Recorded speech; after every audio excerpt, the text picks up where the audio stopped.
Hello friends, welcome to our channel. This is Anil Nanda. ఈరోజు అయితే మనం సెప్టెంబర్ 17 బిగ్ బాస్ రివ్యూ అయితే చూద్దాం. అంతకంటే ముందు మన ఛానల్ కొత్తగా వస్తే లైక్ చేయండి, సబ్స్క్రైబ్ చేయండి అండ్ బెల్ ఐకాన్ ట్యాప్ చేయండి. ఓకే గైస్, ఇంకా బిగ్ బాస్ ఎపిసోడ్లో ఈరోజు అయితే ఏం జరిగిందంటే సింపుల్గా ఏం జరిగిందో నేను చెప్తా. రేషన్ కోసం అయితే 3 టాస్కులు జరిగాయి. లవ్ కాస్త ఎక్కువ పెంచాడు డోసు అండ్ మధ్యలో హీటెడ్ ఆర్గ్యుమెంట్స్ జరిగాయి. క్లాన్స్కే క్లాషెస్ అయితే వస్తున్నాయి.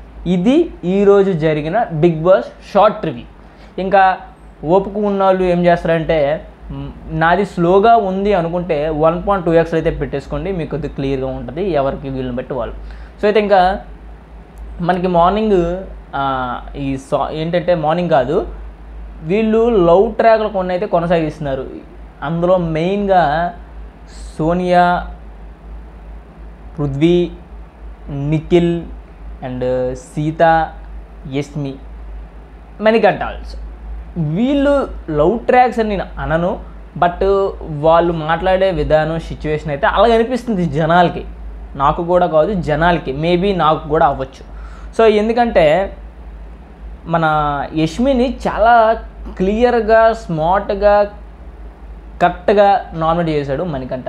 మళ్ళీ వెళ్ళి హగ్ చేసుకోవడం ఇవన్నీ జరుగుతున్నప్పుడు యష్మికి ఇదంతా ఇష్టం లేదు. హగ్ చేసుకోవడం కానీ అలా ఎలా హగ్ చేసుకుంటాడనే వాడు కూడా యూజ్ చేసింది. బట్ అదంతా పక్కన పెట్టేస్తే యష్మి అంటుంది, నేను ఎన్ని రోజులైతే ఉంటానో అన్ని రోజులు నేను నామినేట్ చేస్తాను అన్నది. బట్ వీడేమంటున్నాడు, మణికంఠ నాతో మాట్లాడు, ఫ్రీగా మాట్లాడు అంటాడు. ఇది పక్కన పెడితే ఆ విషయం హౌస్ మొత్తం నడుస్తుంది, వీళ్ళిద్దరికీ పడట్లేదని. అండ్ పృథ్వీ అండ్ యష్మి వీళ్ళిద్దరికీ మధ్యన అవుతుందనేసి ఇండైరెక్ట్గా సోనియా చెప్తుంది. మీ ఇద్దరి మధ్య ఏం నడుస్తుందిరా అని అయితే అడుగుతుంది.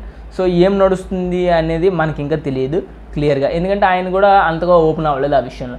అండ్ సీత అండ్ నిఖిల్ వీళ్ళ మధ్యలో ఏమవుతుందంటే, సీత అంటుంది, నువ్వు అందరితో ఉన్నట్టు కూడా నాతోనే ఉండు, బట్ నాకు కొంచెం సపరేట్గా కనిపిస్తున్నావు నాకు అనేసి అయితే చెప్తుంది. ఇదంతా ఒక రకంగా ప్రోమోస్ కోసం, ఏదో ఒక బిగ్ బాస్ హౌస్లో కనిపించాలనడం కోసం వీళ్ళు రొటేట్ చేస్తున్నారు, ఎందుకంటే వీక్ నామినేషన్స్లో ఉన్నారు కాబట్టి. సో ఆ రకంగా అయితే జరుగుతుందనమాట.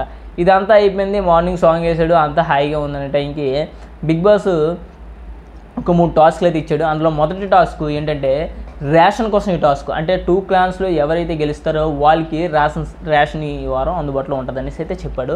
ఈ రేషన్ టాస్క్లో ఫస్ట్ ఆఫ్ ఆల్ జరిగిన టాస్క్ ఏంటంటే ఫొటోస్. అంటే ఎవరి క్లాన్ చీఫ్స్ అయినా వాళ్ళకి ఒక బోర్డు ఉంటుంది. ఆ బోర్డులో ఎవరైతే ఎక్కువ ఫొటోస్ ఉంటాయో వాళ్ళకి ఏ చీఫ్ అయితే ఎక్కువ ఫొటోస్ ఉంటాయో వాళ్ళైతే విన్ అవుతున్నారు అనమాట. సో ఆ రకంగా ఏం చేసినట్టే నబిల్ అండ్ పృథ్వీ అయితే వచ్చారు. నబిల్ అనేది అభయ్ టీము, పృథ్వీ అనేది నిఖిల్ టీము. సో వీళ్ళిద్దరు అయితే వచ్చారు. నిజంగా చెప్తున్నా, వరస్ట్గా వీళ్ళు గేమ్ అయితే ఆడుతున్నారనమాట. ముఖ్యంగా పృథ్వీ అనమాట. జనరల్గా మనం డిఫెండ్ చేసుకోవాలనుకుంటే ఏం చేస్తాం, వీళ్ళు కొడేస్తామా, టప్పమని, లేకపోతే తోసేస్తామా, మనం కాపాడుకోవాలి, అంతేగాని ఎదుటోడిని ఇబ్బంది పెట్టకూడదు. సో ఆ రకంగా ఆలోచిస్తే పృథ్వీ చాలా తప్పని చేస్తున్నాడు. ఇసిరేస్తున్నాడు, తోసేస్తున్నాడు, అవన్నీ ఓకే, నో ప్రాబ్లం, ఇసిరేయవచ్చు. అవతల వాళ్ళు డిఫెండ్ చేసుకోవట్లేదంటే ఇసిరేయవచ్చు, నో ప్రాబ్లం. బట్ మనిషిని పట్టుకుని తొయ్యడం, లాక్కుని పోవడం, మొత్తం తిప్పించడం అనేది పద్ధతి కాదు. సో పృథ్వీకి ఏమాత్రం హ్యాంగర్ ఎక్కువ అవుతున్న టైంకి ఆయన ఏం చేస్తున్నాడో ఆయనకి అర్థం కావట్లేదు. సో ఆ రకంగా నబిల్ చాలా కూల్గా ఆడుతున్నాడు, ఎంత స్మార్ట్గా ఆడుతున్నాడు. ఈ దాంట్లో మాత్రం నిఖిల్ టీం ఓడిపోయింది, అభయ్ టీం అయితే గెలిచింది. ఎందుకంటే పర్ఫెక్ట్గా నబిల్ అయితే ఫిలప్ చేశాడు. లాస్ట్కి డిస్క్వాలిఫై చేశారు పృథ్వీని. అంటే ఇంక మీరు అర్థం చేసుకోండి, టాస్క్లో కూడా లేకుండా అయిపోయింది పృథ్వీ పరిస్థితి. సో ఆ రకంగా పృథ్వీ మరి ఎంతవరకు అయితే గెయిన్ అవుతాడో అనేది చూడాలి. జనాల్లో కూడా చాలా నెగిటివిటీ వస్తుంది ఇలాంటి అయితే, ఎందుకంటే టాస్క్ అనేది చాలా పర్ఫెక్ట్గా ఆడాలి. నువ్వు ఎంత సుల్లైనా మాట్లాడు కానీ టాస్క్లోనే ఉంటేనే నీకు జనాలు గుర్తిస్తారు పృథ్వీ అని మాత్రం నేను చెప్పగలుగుతున్నాను. పృథ్వీ ఫ్యాన్స్ ఎవరైనా ఉంటే చూడండి. అండ్ నెక్స్ట్ మనకి వచ్చేసరికి సెకండ్ టాస్క్లో నత్త టాస్క్, అంటే నత్తలా పరిగెట్టు. ఓకే, అయితే అయితే ఈ 2 టీమ్స్లో బిగ్ బాస్ డిస్కస్ చేసుకోమంటే ఇంకేమైందంటే, ఆ టాస్క్ ఏంటంటే నత్త డ్రెస్ వేసుకొని వీళ్ళు స్నేహిల్ ఎలా నడుస్తుంది, ఇలా పాకురుకుంటూ నడుస్తుంది. పాకురుకుంటూ నడుస్తూ ఒక క్యాబేజ్ ఉంది. ఈ క్యాబేజ్ని ఎవరైతే బాక్స్లో వేస్తారో, అదే బాక్స్ అంటే అవతల పట్టుకెళ్తారో, లైన్ క్రాస్ చేస్తారో వాళ్ళైతే విన్. ఎవరు ఎక్కువ క్యాబేజెస్ వేస్తారో అయితే వాళ్ళైతే విన్ను. సో ఈ ఇక్కడ పెద్ద ఇష్యూనే వచ్చింది, అదైతే మీకు చెప్తాను. ఇందులో నిఖిల్ టీం నుంచి నిఖిల్ వచ్చాడు, అంటే ఇద్దరు నిఖిల్ అండ్ సోనియా అయితే వచ్చారు ఈ గేమ్ ఆడడానికి. అండ్ అభయ్ టీంలో ఓం అండ్ ప్రేరణ అయితే వచ్చింది. మణికంఠ పక్క నుంచి అడుగుతున్నాడు, ఓం ఎందుకు రా భయ్ అంటే, ఓం ఆల్రెడీ అథ్లెటిక్స్ ఏదో చేశాడని చెప్పాడు లాస్ట్ టైం, సో ఆయన మీద నమ్మకం ఉంచి ఇస్తున్నాను ఆయన చెప్పాడు. ఎందుకు వై అని అయితే మణికంఠ అడుగుతున్నాడు. మణికంఠ ఇష్యూ ఏంటంటే తను తప్ప ఇంకెవరు వెళ్ళకూడదని. ఆ స్వార్థం మణికంఠలో మొదటి నుంచి ఉంది, ఆయన హైలైట్ అవ్వాలని మొదటి నుంచి ఉంది, ఆ విషయం అందరికీ తెలిసిందే. అది ఇక్కడ పక్కన పెడితే బిగ్ బాస్ మణికంఠను సంచాలకుగా చేశారు. ఇక్కడ మణికంఠ సంచాలకుగా కరెక్ట్గా డ్యూటీ చేశాడా? మీలో ఎవరు అనుకుంటున్నారు? కరెక్ట్గా చేశారంటే ఎస్ అని కామెంట్ చేయండి, లేదంటే చేయలేదని కామెంట్ చేయండి. సో మణికంఠ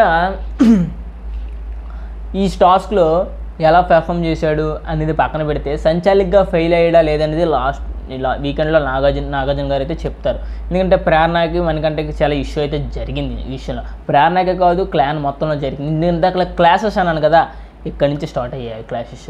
ఎందుకంటే క్లాసెస్లో మణికంఠ ఇప్పుడు ఆ గేమ్లో అయితే వీళ్ళు గెలిచారు, ఎవరు నిఖిల్ టీం అయితే గెలిచింది, మణికంఠ వల్ల గెలిచిందని వీళ్ళు ఫీల్ అవుతున్నారు, ఎవరు మన అభయ్ టీం. ఎందుకంటే మణికంఠ రీఫిల్ చేయట్లేదు క్యాబేజెస్, అంటే మనకి ఇప్పుడు క్యాబేజెస్ అయిపోతున్నప్పుడు మళ్ళీ క్యాబేజెస్ తీసుకురావాలి కదా, అలా నువ్వు చేయలేదు, సో అందుకు మనం ఓడిపోయావు అండ్ గేమ్ ఓవర్ అనేసి నువ్వు చెప్పేసావు బాధ రాకముందు. సో అటు పాయింట్ అని ప్రేరణ అయితే గట్టిగా లాగింది. ఇక్కడ గట్టిగా మాట్లాడుకున్నారు. హీట్ మూమెంట్లో నువ్వు బొక్కలో సంచాలక్ అని కూడా మాట్లాడింది ప్రేరణ, ఓకే, ఆ మాట కూడా అయింది. సో ఆ రకంగా వీళ్ళైతే మాట్లాడుకున్నారు. సో ఇక్కడ తప్పు ఎవరిది అంటే నా ఉద్దేశంలో అభయ్ ఏమంటున్నాడంటే లెమన్ టాస్క్లో లెమన్స్ మళ్ళీ తెచ్చాడు కదా భాష అన్న, సో ఇది నువ్వు కూడా మళ్ళీ రిఫిల్ చేయాలి కదంటే అది లెమన్ టాస్క్ అక్కడున్న సంచాలక్ వేరే, ఇది ఈ టాస్క్ ఇక్కడున్న సంచాలక్ వేరే అనేసి తను డిఫెండ్ అయితే చేసుకున్నాను.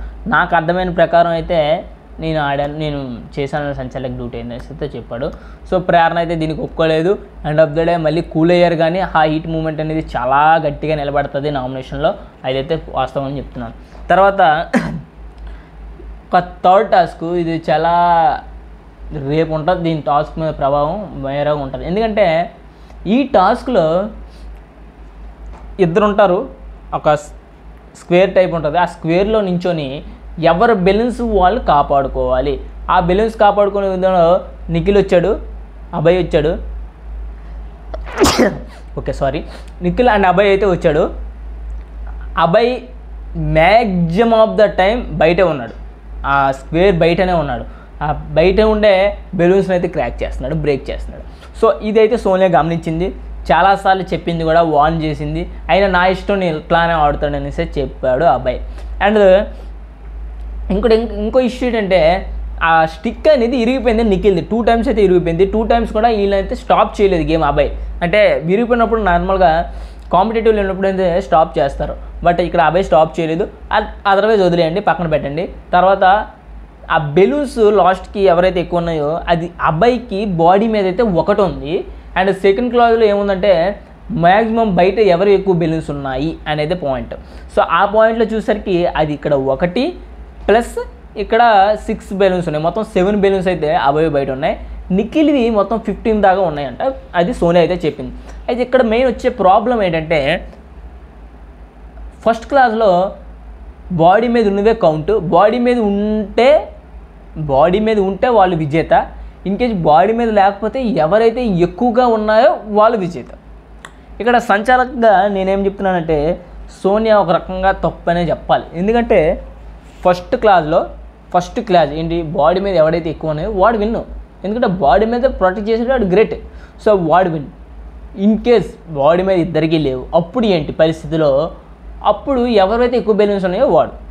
అయితే ఇక్కడ మెయిన్ సోనియా ఎలా తీసుకుందంటే డిస్క్వాలిఫై కింద తీసుకుంది. ఎందుకు చెప్పిన బయట ఎక్కువసేపు అబ్బాయి ఉన్నాడు అండ్ బెలూన్స్ కూడా బయట తక్కువ ఉన్నాయి, ఒక్క బెలూన్ అయితే అబ్బాయి బాడీ మీద అయితే ఉంది.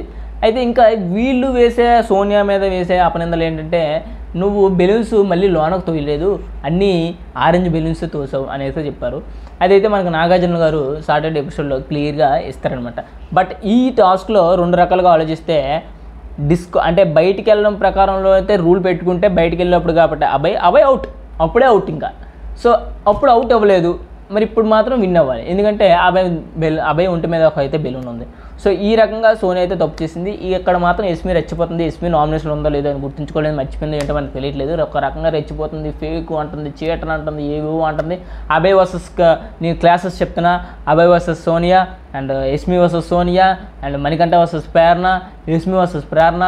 ఇదైతే చాలా గట్టిగా ఉంటాయి. ఈ క్లాసెస్ మొత్తం వేరే లెవెల్లో ఉంటాయి. Prithvi versus Nabil last. So ఇది ఈ రకంగా అయితే జరిగింది. మీరు ఏమనుకుంటున్నారు, ఏ టాస్క్లో ఎవరు విన్ అయితే బాగుండు? అంటే థర్డ్ టాస్క్లో సోనియా రైటా లేకపోతే ఎస్మీ రైటా, అదర్ సభ్యులు రైటా?